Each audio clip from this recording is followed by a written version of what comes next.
ನಮಸ್ತೆ. ಹೇಗಿದ್ದೀರಿ ಎಲ್ಲರೂ?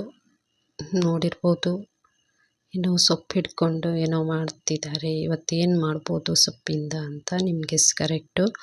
ಸೊಪ್ಪಿನಿಂದ ಒಂದು ಎಣ್ಣೆನ ಮಾಡೋದು ಹೇಗೆ ಅಂತ ತಿಳಿಸ್ಕೊಡ್ತೀನಿ. ಇದು ಯಾವ ಸೊಪ್ಪು ಏನು ಅನ್ನೋದನ್ನು ನಿಮಗೆ ತಮ್ನೇಲ್ ನೋಡಿದರೆ ಖಂಡಿತವಾಗೂ ಗೊತ್ತಾಗಿರುತ್ತೆ. ಖಂಡಿತವಾಗಿಯೂ ಇದು ತುಂಬಾ ಹೇರಿಗೆ ಕೂದಲಿಗೆ ತುಂಬಾ ಬೆನಿಫಿಟ್ ನೀಡುವಂತಹ ಒಂದು ಸೊಪ್ಪಿನ ಎಣ್ಣೆನ ಮಾಡೋದು ಹೇಗೆ ಅಂತ ತಿಳಿಸ್ಕೊಡ್ತಾ ಇದ್ದೀನಿ. ಅದಕ್ಕಿಂತ ಮೊದಲು ನನ್ನ ನಮೀಸ್ ಹಾಬೀಸ್ ಯೂಟ್ಯೂಬ್ ಚಾನಲ್ಗೆ ಯಾರೆಲ್ಲ ಕನೆಕ್ಟ್ ಆಗಿಲ್ಲ, ಸಬ್ಸ್ಕ್ರೈಬ್ ಆಗಿಲ್ಲ, ಆದಷ್ಟು ಬೇಗ ಸಬ್ಸ್ಕ್ರೈಬ್ ಆಗಿ, ಹಾಗೆ ಪಕ್ಕದಲ್ಲೇ ಕಾಣುವ ಬೆಲ್ ಬಟನನ್ನು ಒತ್ತಿ ಆಲನ್ನು ನೋಟಿಫಿಕೇಷನ್ನಿಗೆ ಕ್ಲಿಕ್ ಮಾಡಿದರೆ ಹಾಕುವ ವಿಡಿಯೋ ನೋಟಿಫಿಕೇಷನ್ ನಿಮಗೆ ಬರುತ್ತೆ.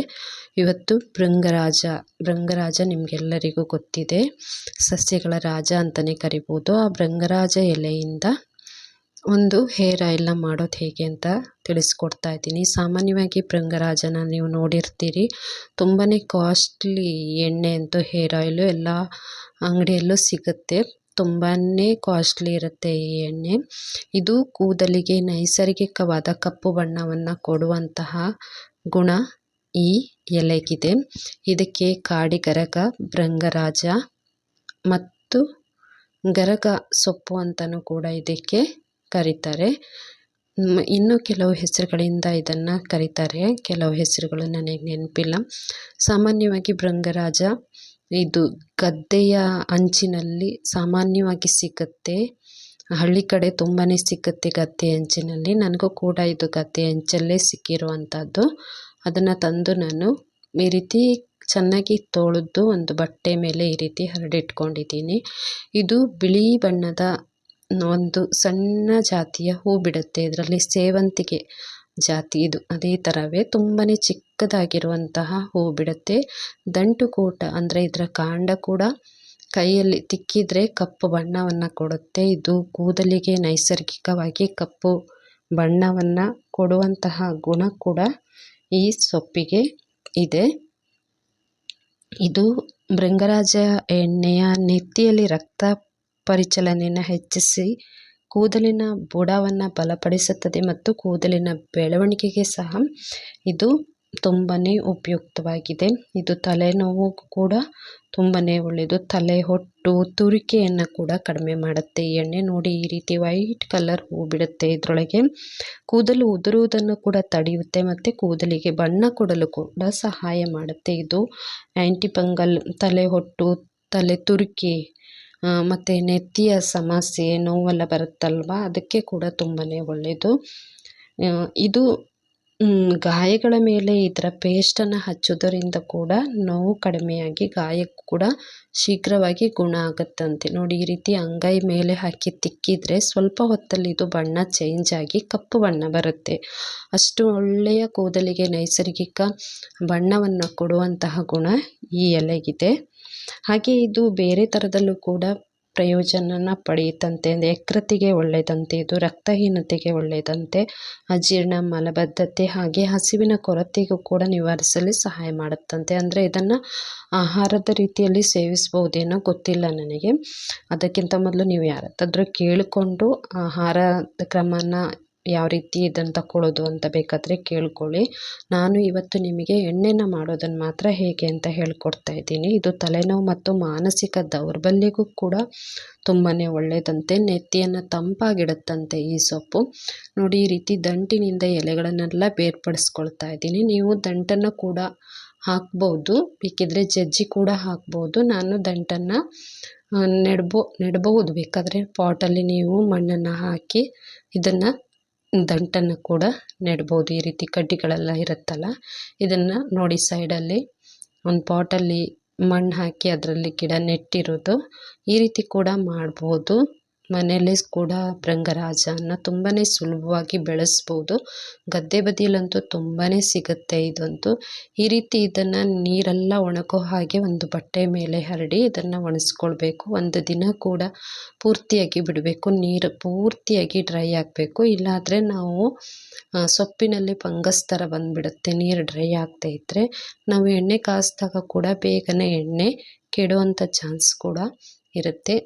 ಹಾಗೆ ಈ ವಿಡಿಯೋನ ಸ್ಕಿಪ್ ಮಾಡಬೇಡಿ, ಕೊನೆ ತನಕ ನೋಡಿ ಇದನ್ನು ಹೇಗೆ ಮಾಡೋದು ಅಂತ.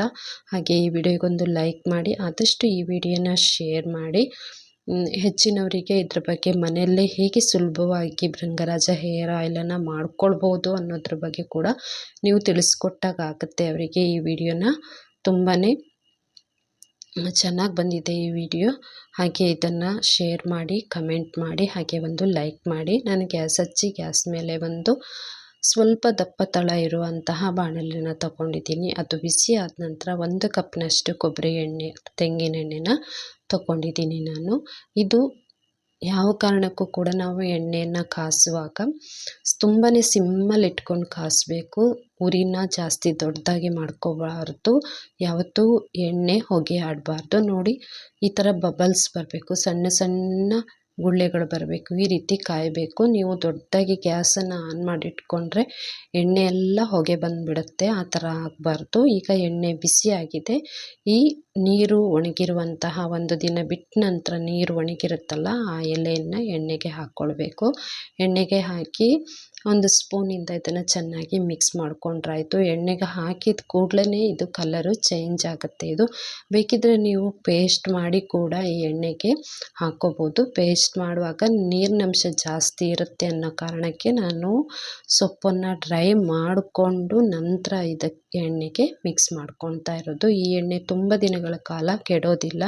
ದಿನಾನೂ ಕೂಡ ನೀವು ಮಾಮೂಲಿ ಹೇಗೆ ತಲೆಗೆ ಎಣ್ಣೆನ ಹಚ್ತೀರಿ ಅದೇ ರೀತಿ ಹಚ್ಚಿ 1-2 ಗಂಟೆ ಬಿಟ್ಟ ನಂತರ ಕೂದಲನ್ನು ವಾಶ್ ಮಾಡ್ಕೊಳ್ಬೋದು. ತುಂಬಾ ನೆತ್ತಿಗೆ ತಂಪಾಗಿರುತ್ತೆ ಕೂಡ, ಹಾಗೆ ಕೂದಲಿಗೆ ಕಪ್ಪು ಬಣ್ಣವನ್ನು ಕೊಡುತ್ತೆ. ಇದು ಮಾಮೂಲಿ ನೀವು ಎಣ್ಣೆನ ಕಾಸ್ಲಿಕ್ಕಿಂತ ಕೂಡ ಬೇಕು. ಹಾಗೆ ಸೊಪ್ಪನ್ನು ನೀವು ಅರ್ದು ಪೇಸ್ಟ್ ಥರ ಮಾಡಿ ಹಚ್ಕೊಂಡ್ರೆ ಕೂದಲಿಗೆ ಬಣ್ಣವನ್ನು ಕೊಡುವಂತಹ ಗುಣ ಈ ಸೊಪ್ಪಿಗೆ ಇದೆ.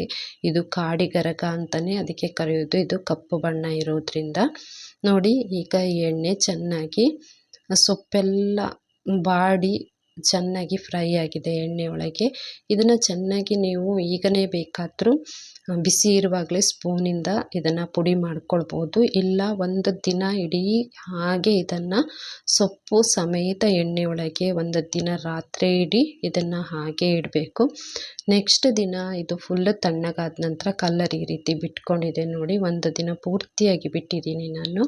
ನಂತರ ಇದನ್ನು ಸ್ಪೂನಲ್ಲಿ ಈ ರೀತಿ ಪುಡಿ ಮಾಡ್ಕೊಳ್ಬೋದು. ಇಲ್ಲ ಕೈಯಲ್ಲಿ ಸಹ ಆ ಸೊಪ್ಪನ್ನೆಲ್ಲ ಪುಡಿ ಮಾಡ್ಕೊಳ್ಬೋದು. ಕೈ ಹಾಕಲಿಕ್ಕಿಂತ ಸ್ಪೂನಲ್ಲಿ ಈ ರೀತಿ ಪುಡಿ ಮಾಡಿಕೊಂಡ್ರೆ ತುಂಬ ಒಳ್ಳೆಯದು. ನೋಡಿ, ಈ ರೀತಿ ಪುಡಿ ಮಾಡ್ಕೊಂಡಿದ್ದೀನಿ. ಈಗ ಕಲರ್ ನೋಡಿ, ಗ್ರೀನಾಗಿ ಕಾಣ್ತಾ ಇದೆ. ಆಯಿಲ್ ಕಲರು ಗ್ರೀನ್ ಆಗಿದೆ. ತುಂಬಾ ಒಳ್ಳೆಯ ಬೆನಿಫಿಟ್ ಕೊಡುವಂತಹ ಭೃಂಗರಾಜ ಹೇರ್ ಆಯಿಲು. ಅಂಗಡಿಯಲ್ಲೆಲ್ಲ ನಾವು ತಗೊಂಡಾಗ ಅದಕ್ಕೆ ಬೇರೆ ಎಲ್ಲ ಮಿಕ್ಸ್ ಮಾಡಿರ್ತಾರೆ. ಇದು ಪ್ಯೂರ್ ಆಗಿರುವಂತಹ ನಿಮ್ಮ ಕಣ್ಣೆತ್ತರಿಗೆ ಭೃಂಗರಾಜ ಎಲೆಯಿಂದ ಮಾಡಿರುವಂತಹ ಎಣ್ಣೆ. ಇದು ಸಿಕ್ಕಿದಾಗ ಮಿಸ್ ಮಾಡಬೇಡಿ. ತಂದು ಇದನ್ನು ತೊಳೆದು ಒಣಗಿಸಿ ಈ ರೀತಿ ಎಣ್ಣೆ ಮಾಡಿ ಬಾಟ್ಲಲ್ಲಿ ಹಾಕಿಟ್ಕೊಳ್ಳಿ. ಇದು ತಣ್ಣಗಾದ ನಂತರ ನಾನೊಂದು ಬೌಲಿಗೆ ಈ ರೀತಿ ಒಂದು ತೆಳುವಾದ ಬಿಳಿ ಬಟ್ಟೆಯನ್ನು ಹಾಕ್ಕೊಂಡಿದ್ದೀನಿ. ಯಾಕಂದರೆ ಆ ಸೊಪ್ಪೆಲ್ಲ ಉಳ್ಕೊಂಡಿದೆಯಲ್ವ, ಆ ಸೊಪ್ಪನ್ನೆಲ್ಲ ಸೋಸ್ಕೊಳ್ಳೋಣ. ಈ ಬಟ್ಟೆ ಮೇಲೆ ಎಣ್ಣೆನ ಹಾಕಿ ಸೋಸ್ಕೊಂಡ್ರಾಯ್ತು. ತುಂಬಾ ಸುಲಭವಾಗಿ ಮಾಡ್ಬೋದಾದಂತಹ ಎಣ್ಣೆ. ಒಂದು 10 ನಿಮಿಷಗಳ ಕಾಲ ಟೈಮ್ ಕೊಟ್ಟರಾಯ್ತು. ಕಾಡಿಗರಗ ಅಥವಾ ಭೃಂಗರಾಜ ಎಲೆ ಸಿಕ್ಕಿದಾಗ ಮಿಸ್ ಮಾಡದೆ ತಗೊಂಡು ಬಂದು ಈ ರೀತಿ ಎಣ್ಣೆನ ಮಾಡಿಕೊಂಡು ಹಚ್ಕೊಳ್ಳಿ. ನಿಮ್ಮ ಕೂದಲಿಗೆ ತುಂಬಾ ಆಕರ್ಷಕವಾಗಿರುತ್ತೆ. ಕೂದಲು ಸೊಂಪಾಗಿ ಕೂಡ ಬೆಳೆಯುತ್ತೆ. ಈ ವಿಡಿಯೋ ನಿಮಗೆಲ್ಲರಿಗೂ ಇಷ್ಟ ಆಗಿದೆ ಅಂತ ಅಂದ್ಕೊಂಡಿದ್ದೀನಿ. ಇಷ್ಟ ಆದರೆ ಒಂದು ಲೈಕನ್ನು ಮಾಡಿ, ಹಾಗೆ ಕಮೆಂಟ್ ಹಾಕಿ, ಆದಷ್ಟು ಈ ವಿಡಿಯೋನ ಶೇರ್ ಮಾಡಿ. ನೋಡಿ, ಈ ರೀತಿ ಪೂರ್ತಿಯಾಗಿ ಇದನ್ನು ಸೋಸ್ಕೊಂಡ್ರಾಯ್ತು. ತೆಳುವಾದ ಬಟ್ಟೆಯಲ್ಲಿ ಈ ರೀತಿ ಸೋಸ್ಕೊಂಡು ತೆಗೆದುಬಿಟ್ರೆ ನಿಮಗೆ ಭೃಂಗರಾಜ ಹೇರ್ ಆಯಿಲು ರೆಡಿಯಾಗಿದೆ. ಈಗ ನೋಡಿ, ಎಷ್ಟೊಂದು ಗ್ರೀನಾಗಿ ತೋರ್ತಿದೆ ಎಣ್ಣೆ. 1 ದಿನ ಪೂರ್ತಿ ಆ ಸೊಪ್ಪನ್ನು ಎಣ್ಣೆಯಲ್ಲೇ ಬಿಟ್ಟಿರೋದ್ರಿಂದ ಈ ರೀತಿ ಕಲರ್ ಪೂರ್ತಿ ಬಿಟ್ಕೊಂಡಿದೆ ಇದೆಲ್ಲವೂ. ಇದನ್ನು ಈ ರೀತಿ ಒಂದು ಬಾಟ್ಲಲ್ಲಿ ಹಾಕಿಟ್ಕೊಂಡು ನೀವು ಇದನ್ನು ದಿನ ಯೂಸ್ ಮಾಡ್ಬೋದು. ನಿಮ್ಮೆಲ್ಲರಿಗೂ ಈ ವಿಡಿಯೋ ಇಷ್ಟ ಆಗಿದೆ ಅಂತ ಅಂದ್ಕೊಂಡಿದ್ದೀನಿ. ಇಷ್ಟ ಆದರೆ ಒಂದು ಲೈಕ್ ಮಾಡಿ, ಹಾಗೆ ಈ ವಿಡಿಯೋನ ಶೇರ್ ಮಾಡಿ. ನೋಡಿ, ಭೃಂಗರಾಜ ಸೊಪ್ಪಿನ ಹೇರ್ ಆಯಿಲು ರೆಡಿಯಾಗಿದೆ. ಮನೆಯಲ್ಲೇ ಸುಲಭವಾಗಿ ಮಾಡ್ಬೋದು, ಏನೂ ಕಷ್ಟ ಇಲ್ಲ. ಇದು ಈಸಿಯಾಗಿ ಮಾಡ್ಬೋದಾದಂಥ ಎಣ್ಣೆ. ಸೊಪ್ಪು ಸಿಗುತ್ತೆ ಮಾಮೂಲಾಗಿ, ಗದ್ದೆ ಬದಿಯಲ್ಲೆಲ್ಲ ಇರುತ್ತೆ ಈ ಸೊಪ್ಪು. ಸಿಕ್ಕಿದಾಗ ನೀವು ಸಹ ಇದರ ದಂಟಿಂದ ದಂಟನ್ನೆಲ್ಲ ತೆಗೆದಿಟ್ಕೊಂಡು ಪಾಟಲ್ಲಿ ಇದನ್ನು ಬೆಳೆಸ್ಬೋದು. Thank you so much.